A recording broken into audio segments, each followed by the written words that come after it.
Приспосабливайся или исчезни.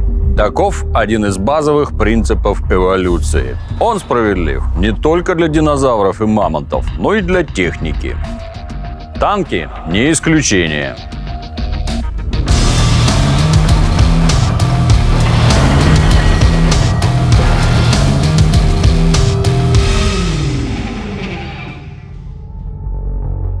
Первые французские и немецкие танки вымерли, можно сказать, сразу, не оставив потомства. Их сгубил врожденный дефект ходовой части. Они не могли уверенно двигаться по изрытому воронками полю боя. Про преодоление рвов речь вообще не шла. А вот английские ромбовидные танки дали устойчивую линию. Первые из них в конце 1915 года сконструировали инженеры Уильям Триттон и Уолтер Уилсон. Причиной успеха стал их странный внешний вид. Марк-1 и его потомки были сделаны в форме параллелограмма с гусеницами не просто так, не по принципу «я художник, и я так вижу». Конструкторы придали им такую форму для повышения проходимости. Гусеница ромба, скошенная спереди, улучшала сцепление с грунтом, помогала преодолевать широкие траншеи и выбираться из глубоких воронок. При этом в конструкции ромбов было сразу несколько серьезных изъянов. Их гусеницы были большими и полностью открытыми, а значит, очень уязвимыми для попаданий. Ромбы были до невозможности тряскими из-за того, что их катки были закреплены прямо на корпусе без рессор. Двигатель располагался прямо внутри боевого отделения, так что жарко там было, как в бане. Через 10 минут после запуска мотора плюс 40 градусов. И даже зимой в танке никогда не было прохладнее 30. Добавьте сюда выхлопные и пороховые газы и представьте, каково экипажу было работать в таких условиях. Неудивительно, что род английских ромбовидных танков вскоре пресекся. Они побарахтались примерно до 1918 года, когда англичане и американцы совместно разработали тяжелый танк Марк-8 «Либерти». В Первой мировой эта машина принять участие не успела, а до Второй не дожила. Последние Марк-8 были сняты с вооружения около 1932 года. Впрочем, несколько Марк-5 повоевали в 1941 году в Прибалтике, а, возможно, и в Берлине в 1945. Большие, мощно вооруженные сухопутные линкоры не выдержали конкуренции с более совершенным механизмом. Новый виток эволюции запустили французы, когда в 1917 году создали его. Renault FT-17 полностью изменил представление о том, как надо строить танки. В нем впервые реализована классическая схема компоновки. Гусеницы по бокам корпуса, изолированный моторный отсек и вращающаяся башня. В деле конструирования танков это примерно то же, что в мире животных сочетание 4 конечностей, туловища и головы. После Первой мировой войны танки зарекомендовали себя грозным оружием, но продолжали страдать детскими болезнями. Например, ездили очень медленно. На поле боя это не ощущалось. Там и 10 км в час для сопровождения пехоты хватает за глаза. А вот если надо было куда-то быстро переехать, начинались проблемы. Плюс гусеничные ленты в то время были отвратительного качества.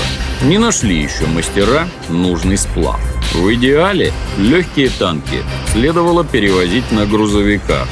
Но автомобили такой грузоподъемности тогда были дорогим удовольствием. Как решение всех проблем появился класс колесно-гусеничных танков. Зародились они в США. Отцом их был талантливый инженер Уолтер Кристи. Он предложил комбинированный движитель, позволявший сэкономить ресурс гусениц. Его танки передвигались не только на гусеничном, но и на колесном ходу, и не требовали много времени для переключения с одного на другое и обратно.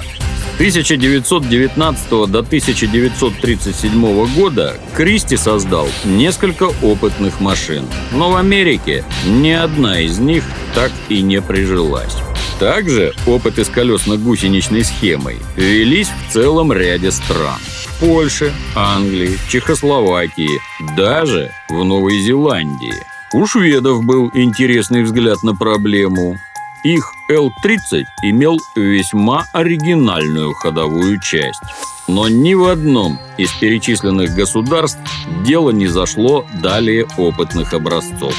А вот в Советском Союзе колесно-гусеничным танкам выпал счастливый билет. Эта схема позволяла быстро и относительно дешево перебрасывать танковые подразделения на внушительные расстояния своим ходом. Поэтому на основе прототипов Кристи здесь было создано целое семейство танков БТ. Они строились крупными сериями и принимали активное участие в боевых действиях. Не менее полезными качествами БТ были скорость и маневренность. К примеру, БТ-7 по документам мог развивать скорость по шоссе до 70 км в час. На гусеницах он разгонялся не так сильно, примерно до 50 км в час. Впрочем, ни в бою, ни на марше крупных подразделений такие скорости не использовались. Почему же от колесно-гусеничного хода в конечном счете отказались? Во-первых, потому что появились новые методы закалки стали, и живучесть траков гусениц увеличилась в разы. Во-вторых, появилось много противотанковой артиллерии. Танкам потребовалось резко нарастить броню. А силовая передача у колесно-гусеничного движителя сложная, дорогая и много весит. На его базе трудно построить танк с противоснарядным бронированием. Поэтому к концу 30-х годов время стремительных легких машин закончилось. Колесно-гусеничные танки исчезли навсегда. Приблизительно в это время дожили свое и последние танкетки. Этот класс бронетехники был очень популярен, но недолго. Появление новых видов оружия в Первой мировой войне заставило военных теоретиков много думать над тем, как использовать его дальше. Танкетка – это небольшая гусеничная машина с противопульным бронированием, вооруженная пулеметом, огнеметом или даже безоткатным орудием, вроде пушки Курчевского. Экипаж – 1-2 человека. Масса, как правило, до 6 тонн. Первую танкетку в 1924 году построил в собственном гараже английский майор Жифар Мартель. Классический представитель этого типа машин – британская танкетка Карден Ллойд Марк 6, которую выпускали с 1929 года. Другие государства разрабатывали собственные проекты на ее основе. Например, Советский Союз. Здесь, на базе английской, сделали свою танкетку Т-27 и приняли на вооружение еще до окончания испытаний. Летом 1931 года Комитет обороны СССР принял программу танкостроения в военное время. По ней танкетка Т-27 должна была стать основой бронетанковых сил. Реальность все расставила по местам. У танкеток было слишком много проблем. Низкая проходимость, малый запас хода. Броня не могла защитить экипаж даже от бронебойных пуль, не говоря уже о снарядах противотанковых орудий. У них не было вращающейся башни, что затрудняло маневр огнем. Применяли танкетки большей частью в колониальных конфликтах. Их звездный час – Вторая Итало-Эфиопская война. В общем, танкетки довольно быстро ушли в историю. Несмотря на то, что выпускались тысячами и повоевать успели немало. Многие из них доживали свой век как транспортеры боеприпасов или легких противотанковых пушек. Был в истории танкостроения короткий период царствования очень небольшого, но крайне эффектного класса техники – многобашенных танков.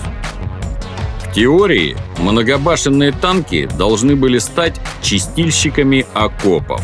В то время считалось, что они должны отлично справиться со стрельбой вдоль траншеи противника, сразу в обе стороны, вычищая засевшую пехоту. Так появилось целое семейство боевых машин, причем в разных весовых категориях. Например, легкие многобашенные.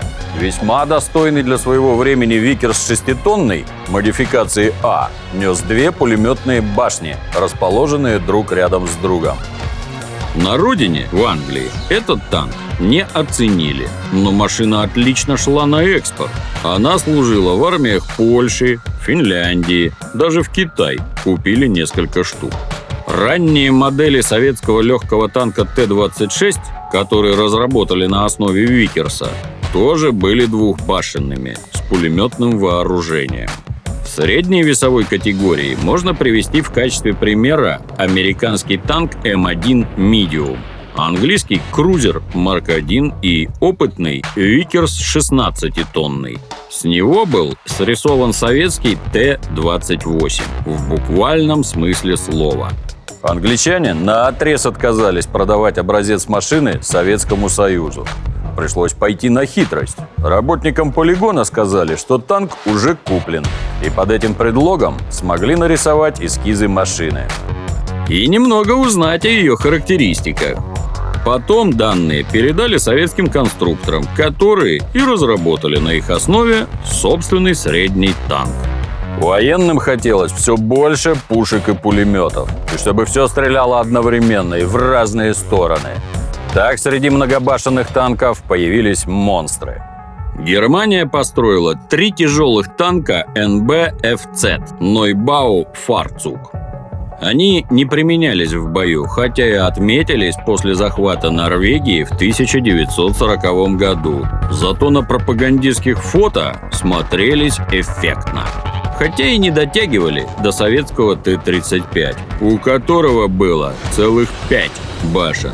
Выглядел танк мощно, но уже к середине 30-х из-за массового распространения средств противотанковой обороны устарел. Этот красавец тоже оказался скорее парадным, чем боевым. У многобашенных танков была масса изъянов. Сложная конструкция, огромный вес, при этом тонкая броня. Плюс большие проблемы с управлением огнем. С некоторой долей условности последним магиканином многобашенных танков можно назвать М3 Ли. Он был разработан в 1940 году и вооружен 2 орудиями – в башне и в спансоне. После него существование этого класса прервалось. Уже в ходе Второй мировой войны появилась разновидность бронетанковой техники, которая прожила яркую, но короткую жизнь – штурмовые орудия. Они появились в 1940 году в Германии. Это специальные самоходные установки, задуманные для непосредственной поддержки пехоты. Они должны были наступать вместе с ней в боевых порядках. Штурмовые орудия проще по конструкции и дешевле, чем танки. Оснащались довольно мощными пушками. Могли бороться не только с пехотой противника, но и с полевыми укреплениями и бронетехникой. Немецкий Штук-3 – типичный представитель штурмовых орудий. Шасси от ПЦ-3. 75-миллиметровая пушка. Вместо башни – боевая рубка. Штурмовые САУ создавались в разных странах. Применялись они до конца Второй мировой войны и сыграли заметную роль на полях сражений. Исчезли в 50-е годы вместе с массовым распространением нового противотанкового оружия, управляемых противотанковых ракет, гранатометов и тому подобного. Послевоенное время в мире танков произошло, можно сказать, великое вымирание классов. Остался только один. Средние и тяжелые танки соединились в одном универсальном типе, который называется основной боевой танк. Эта машина сочетает в себе мобильность среднего танка с броней и вооружением тяжелого. Сильно изменились легкие танки. В наши дни они превратились в эффективных разведчиков и надежных помощников для воздушных и морских десантных подразделений. Сколько времени существуют танки, столько продолжается их эволюция. Гладкоствольные орудия приходят на смену нарезным. Комбинированная броня на смену монолитной. Совершенствуются двигатели и приборы наблюдения. Танки становятся компьютеризованными. Процесс не остановить. Но в какую сторону пойдет эволюция танков, покажет время.